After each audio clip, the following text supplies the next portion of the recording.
Good morning everyone, welcome back to my channel. বিয়ে বাড়ির part 3 blog, মানে বিয়ে বাড়ির পরের দিনের সকাল সকাল ব্লগ নিয়ে আমি তোমাদের সামনে হাজির।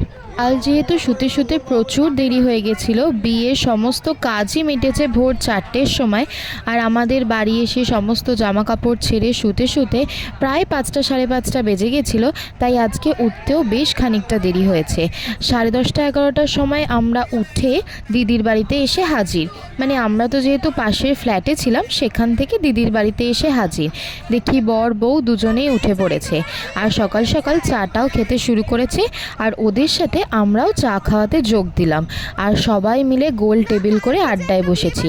এরপরে কার বিয়ের পালা তাকেই চেপে ধরেছি। গরম গরম লিকার চা খাওয়ার পর আমাদের জন্য চলে এসেছিল গরম গরম জল খাওয়ার, মানে গরম ফুলকো ফুলকো লুচি, তার সাথে ছিল ছোলার ডাল আর ছিল মিষ্টি। এই দিয়ে আমরা সকালের জল খাবার কমপ্লিট তো করলাম, কিন্তু এখন চলছে একটা নিখাত আড্ডা।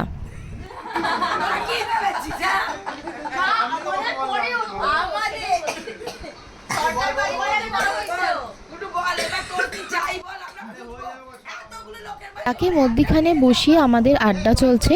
সে হচ্ছে আমার মায়ের ভাই, মানে আমার সম্পর্কে মামা হয়। তো তারই সামনে বিয়ে নিয়ে আমরা আলোচনা করছিলাম। ওর বয়স প্রায় 28 থেকে 30 বছরের মধ্যেই, আর আমরা ওর জন্য এখন পাত্রী খুঁজছি।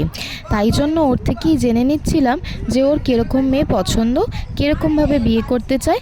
রাদার আমরাই আমাদের ডিমান্ডটা জানাচ্ছিলাম যে বিয়েতে কিন্তু এইগুলো করতে হবে, তবেই আমরা যাব।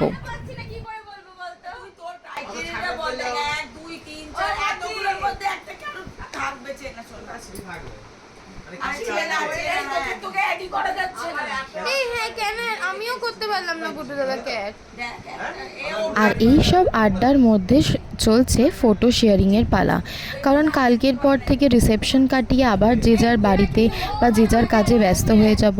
ফটো দে রে করতে গিয়ে খুব মুশকিল হয়। তাই জন্য আমরা সেই দিনই ফ্রি টাইমে বসে বসে যার কাছে যা যা ছবি ছিল সব কিছু নিয়ে নিচ্ছিলাম। আজকে দিদিদের বিদায়ের টাইম ছিল 4:30 5টা নাগাদ।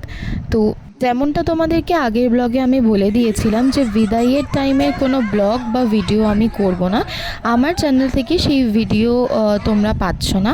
তো ডিরেক্টলি তোমাদের সাথে এবার আমি দেখা করব দিদির শ্বশুরবাড়ি থেকে। সমস্ত কাজ মিটিয়ে বেরোতে বেরোতে এদিকে একটুখানি বেলাই হয়ে গেছিলো, 6টা সাড়ে 6টা মতো বেজে গেছিলো। আর দিদির বাড়ি থেকে শ্বশুরবাড়ির ডিস্টেন্স মাত্র 10 to 15 মিনিটস মতো। আমার দিদির বাড়ি কেষ্টপুর, আর ওর শ্বশুরবাড়ি চিনার পার্কের দিকে। তো আমরা তাড়াতাড়ি পৌঁছে যাই। তারপর এখানে যে রিচুয়ালস থাকে, যেমনি দুধে আলতা পায়ে দিয়ে বাড়ির বউ সবার প্রথমে বাড়ির মধ্যে ঢোকে, তাকে বরণ করা, আর এখন চলছে আশীর্বাদ করার পালা। আর এরপর চলবে যে রিচুয়ালসগুলো হয়, মানে যে খেলাগুলো হয় মজার, সেই খেলাগুলো। এদিকের এই সমস্ত কাজ মিটিয়ে দিদিকে খানিক গুছিয়ে দিয়ে তারপর আমরা বেরিয়ে পড়েছিলাম, কারণ আজকে সবাই আমরা যে যার বাড়ি ফিরবো। কাল রিসেপশনে ডিরেক্ট বাড়ি থেকে যোগ দেব। বৌভাতটা কিন্তু হতে চলেছে ভীষণই ইন্টারেস্টিং। তার ছোট্ট একটা ক্লিপ তোমাদেরকে আগাম দেখিয়ে দিলাম। থাকছে বর বউয়ের পারফরমেন্স, সাথে আমাদের সকলের পারফরমেন্স।